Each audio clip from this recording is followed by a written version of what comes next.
welcome to this another episode of Framing. Now among us we have some gentle giants who are not always in the spotlight, but by virtue of who they are, they cannot escape the spotlight. In today's frame we place Ruth HoShing. Ruthie, Doreen. Thank you. And thank you for agreeing to do this. I know you're not somebody who likes the spotlight. Yeah. So I'm quite happy to be placing you in the frame today. Truth be so told, we get a really. chance to see who Ruth is. I hope I don't disappoint. You won't. I don't think over the years you've not disappointed theatre goers who've over the time and over the many years follow your journey. Many directors would have worked with you, other actors and actresses would have worked with you, both young and old. Yeah. I've heard glowing stories. Yeah, everybody speaks quite positively about Ruthie. So I have no doubt that persons will be happy to hear more about your journey. Well, that's so nice to know, you know. It warms my heart Awesome. to hear things like that. All right, so let us just talk a little bit and start by just telling us how you got started in theatre. Was that your first love? Was it something you always wanted to do, or you discovered it by the way? When you say theatre, you mean commercial theatre? Yes, or theatre in general. Theatre in general. Yes. Well, if I think back, I would say my first start was in high school. I'm a very proud graduate of the Convent of Mercy Academy Alpha. Oh yeah? Yes. Oh nice. I went to Alpha Academy and... That's the art school. That should be a performing arts high school, I You think. think? Yeah? Because I think so many things and persons in the entertainment industry would have passed through that space. Yes. And I think it says something about the model they had and what they were doing. Oh, and yes. we should not take that for granted. Oh yes, and a subject on the syllabus was speech and drama. We had two teachers, Anna Adamira and Claudette Henriquez. Claudette Henriquez was the daughter of a well-known person in the legal field. I think his name was Sir Cyril Henriquez. Anna Adamira, she performed on stage. I recall her doing stuff with like Rooney Chambers, Reggie Carter, Right. that ilk. But somehow, I don't know, I had an affinity. I was in love with Anna Adamira. And I wanted to be like her. Right. I wanted to be on stage like her. I wanted to do everything like her. I even remember doing a scrapbook on her, you know, so you know what I'm talking about. And then at Alpha now we had pantomimes, not like LTM pantomimes, but I recall playing, I think the name of one was like Aladdin, and another one was Mother Goose. And I recall being in both of them. You also had like pageants, historical pageants. And I think from there developed my love. I also entered like JCDC. It wasn't called JCDC in those days, it was called like festival competition. Okay. So I entered from Alpha and I did well. And yeah, from there it progressed. So I think you would say that that was my real start. And so how did the entry into commercial theatre start? Okay, now, after I left Alpha, we didn't have like Edna Manley in those days, but the Little Theatre had a school.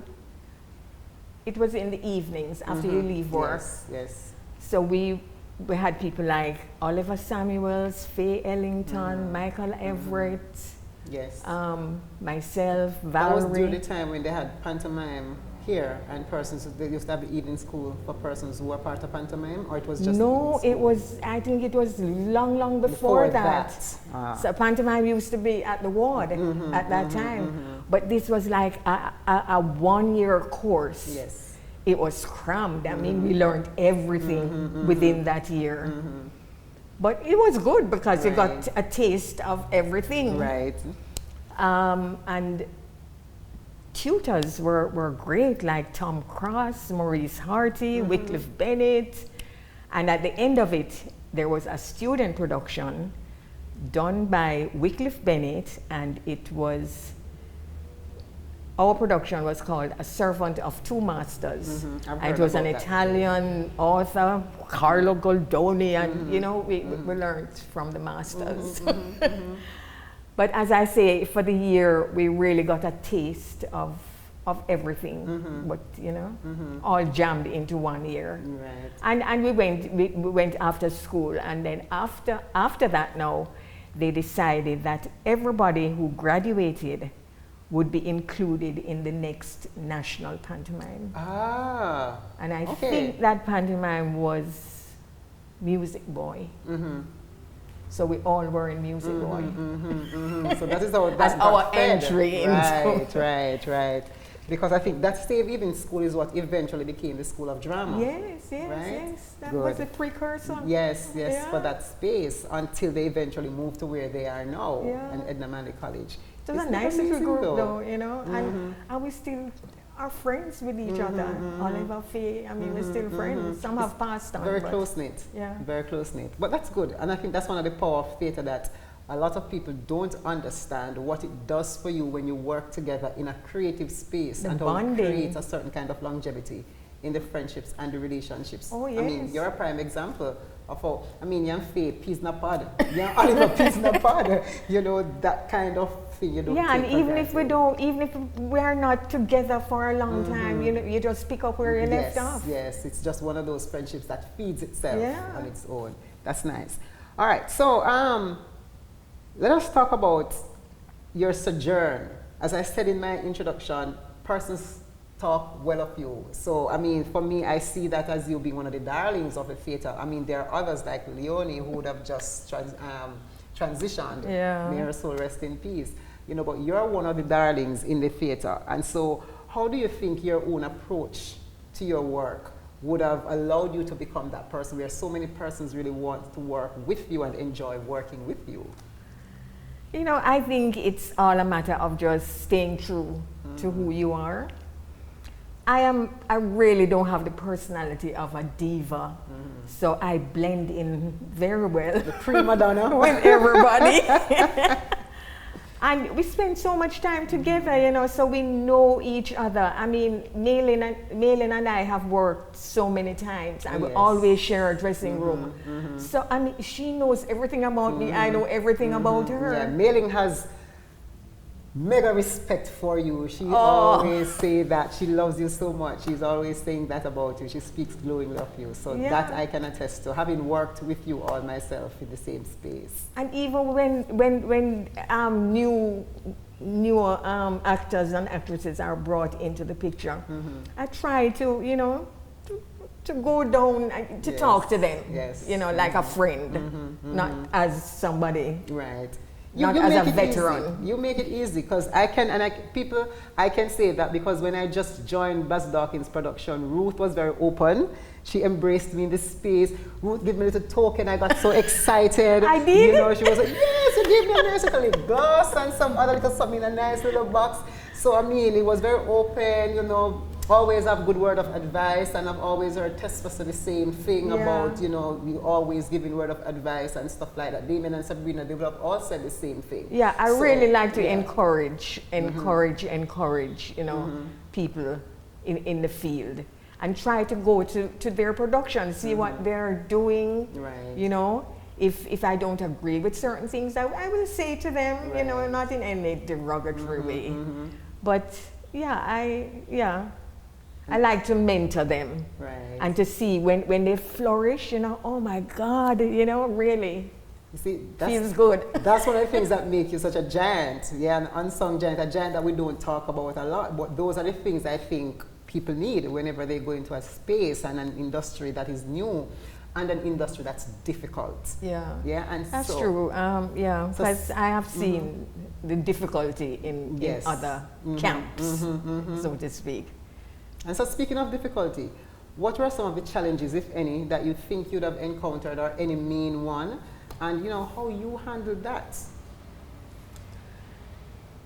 Okay, let's talk about, like, say, a theater challenge.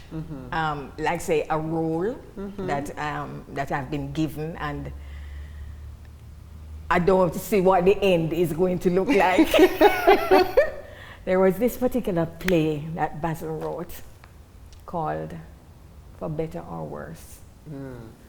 Had Sakina, Chris Daly, Terry Sawan, and myself. Basil writes for 4 people and under. And I'm telling you, this woman was a lesbian who took away the wife from the husband. That is just not me.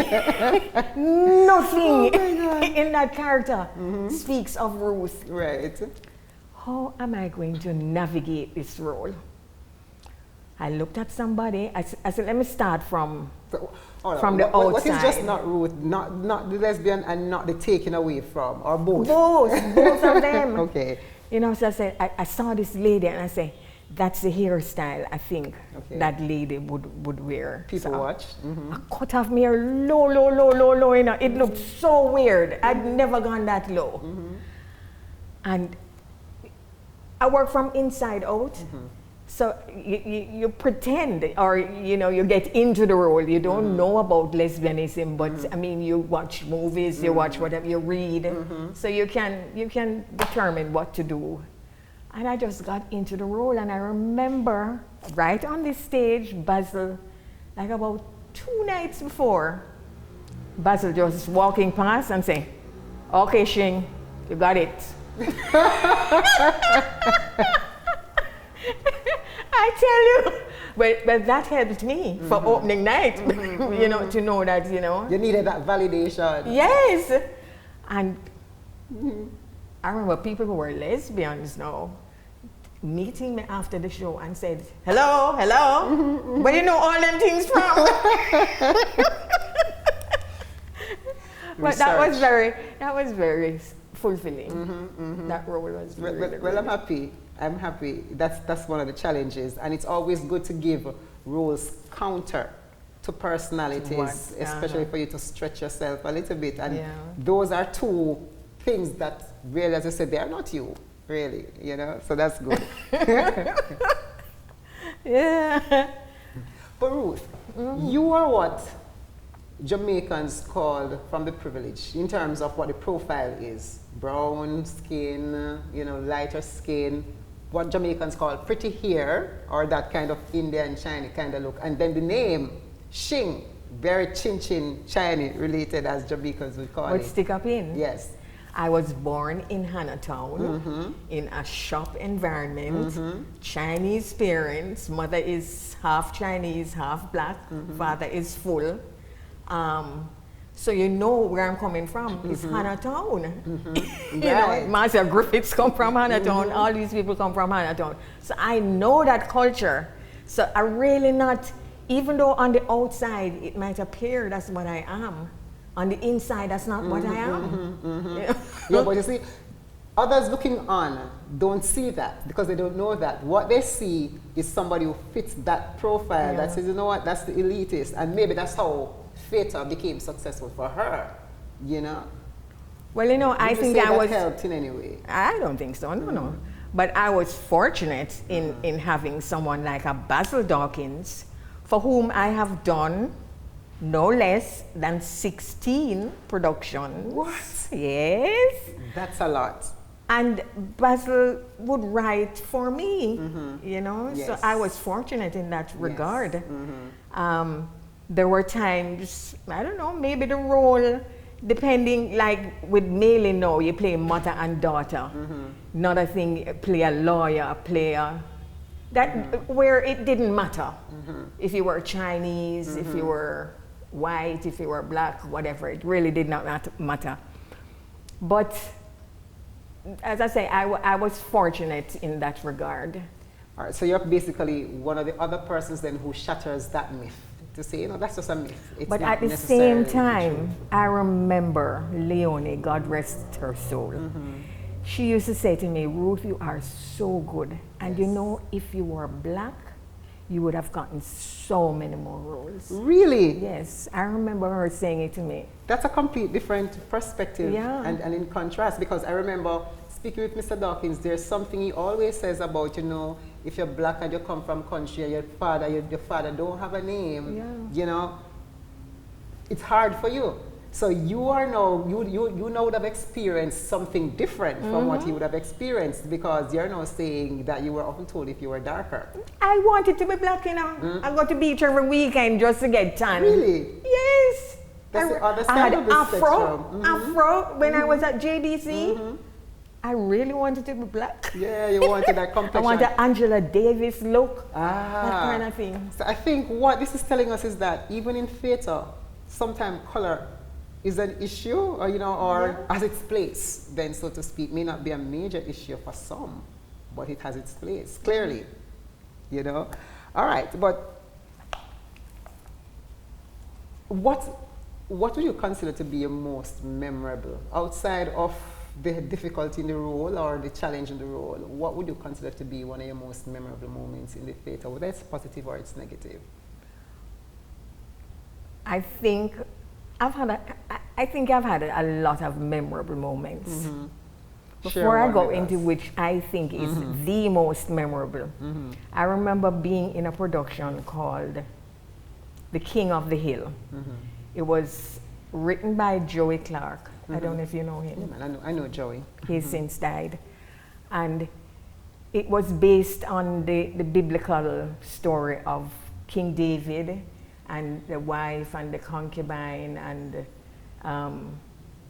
Saul and so. And that particular, I didn't win any awards for it, Right. I was nominated though for the role. But that role, I'll always remember it, Doreen, because she spanned from about 16 years old way up to probably 85. Wow. And to do that, within that span of 1 and 3/4 hours, 2 hours, I thought really this is challenging, and I have conquered it. Yeah, but how did you manage that though, Ruth? Because it means you're moving between generations, between ages, and that's a whole lot of character work and physical change, emotional change. And we don't have makeup. Right. We don't have makeup artists, trying to do it. That's why I think once you get into the role and it's coming from inside, it will always manifest itself on the outside. I remember starting as a little girl, and somebody that I know very well in the audience, she said to me afterwards, when you're watching it, and she's saying, so how Ruth says she in this play? And she did not recognize. It was that believable. Because it was believable to her. She's a very shy 16-year-old, and then she just grew and grew and grew and grew and grew. We hardly see those kind of plays and those kind of characterization, but I think that's demanding, Ruth. It was, kudos but to you for that. It was fulfilling. Now the other one is quite recently, I would say like 5 years ago. Basil had this, he started with Pressure Drop, was it? Yes, Pressure Drop. Pressure Drop. And there was this lady called Miss Dotsy. Miss Dotsy, I don't know, she probably had dementia, Alzheimer's, whatever, and they were abusing her as well, and thing. And when I threw myself into that role, Ruth had no sign. There was no sign at all of Ruth. Yes. I remember even the way she moved. I said, "How this woman moving so fast? I can't keep up with her." Yes. Ruth is saying, you thoroughly enjoyed that role. Ruth is saying, I cannot keep up with her because she really moving fast. Yes. I said, it's the character that is doing all of that. Yes. And when they abusing me and thing, I remember we did it one morning for Buddy Puyat on his veranda, where he has people every Saturday morning. Right. And so they are close. They are close to us, and sometimes they beat me and thing, and I cry and think I hear somebody. I don't know. I come out to the character to hear the person. Never mind, here, Miss Dotsy, it's all right. Things are going to get better.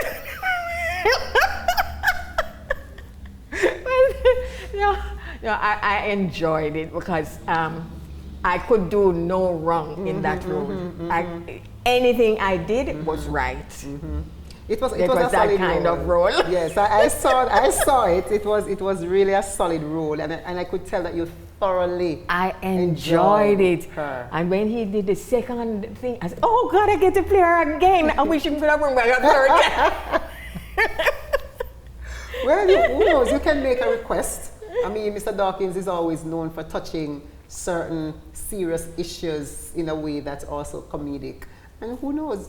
Yeah. He might bring her back. Maybe not in that same show, but maybe seeing her in another space, you could have that conversation. He's always opening to ideas. And or he has done so many writing. plays, he might have like a 2 weeks of thing of Redo all his Yes. plays. Yeah. Yeah. What would you call that? It's not a festival. A marathon? What would be something like that be called? You do over all of them, so you have a 2 week of showing. There's a particular quite a name, but of it. yeah, it's like a festival though. Something like that. So yeah. But maybe that's an idea. Yeah. Who knows?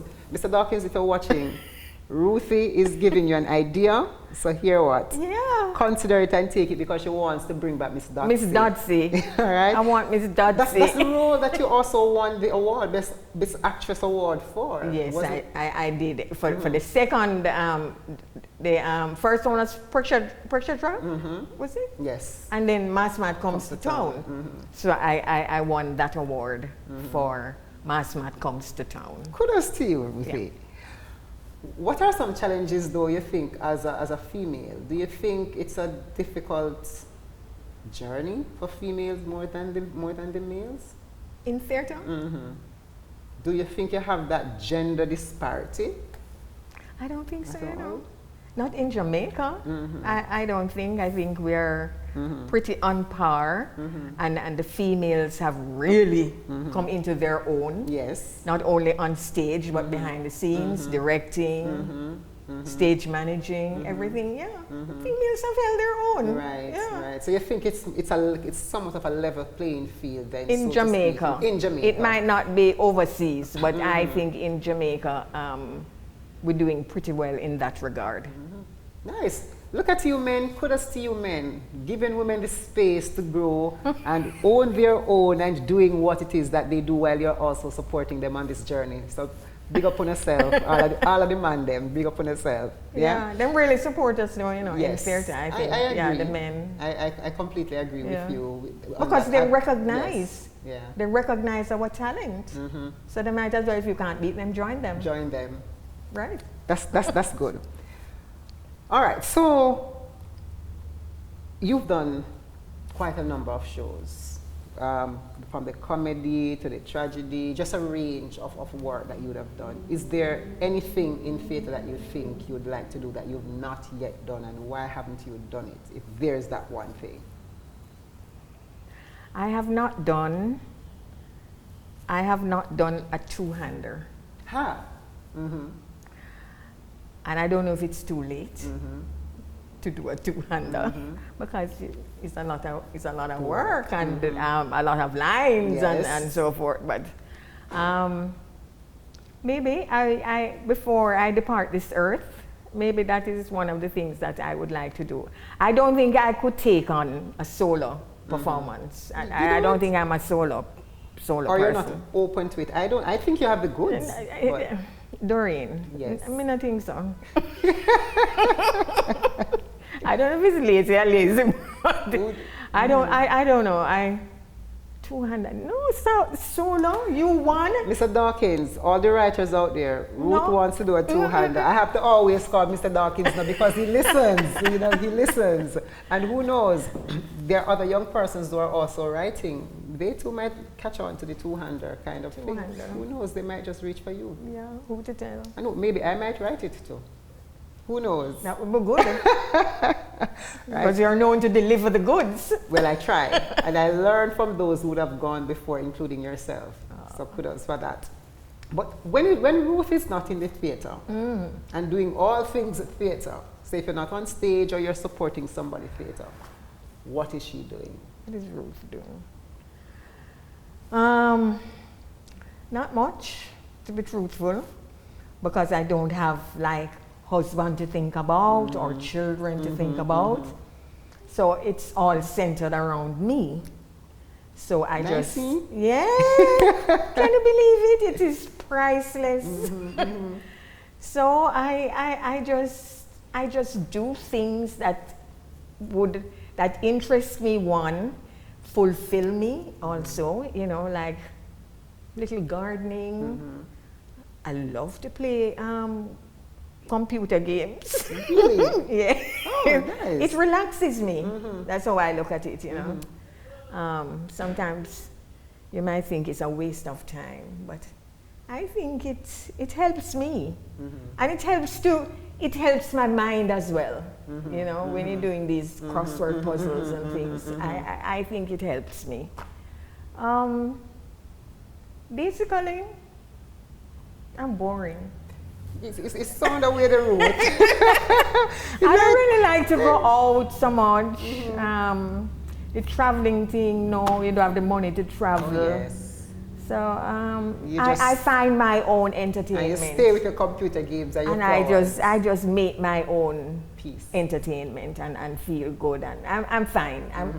I'm really good. And that's the important thing. As long as you are fine, then I think all is well. I'm really good. Ladies and gentlemen, this is part 1. Thank you so much for tuning in. But stay tuned for part 2, when we will continue our conversation with Ruth HoShing right here on Frame.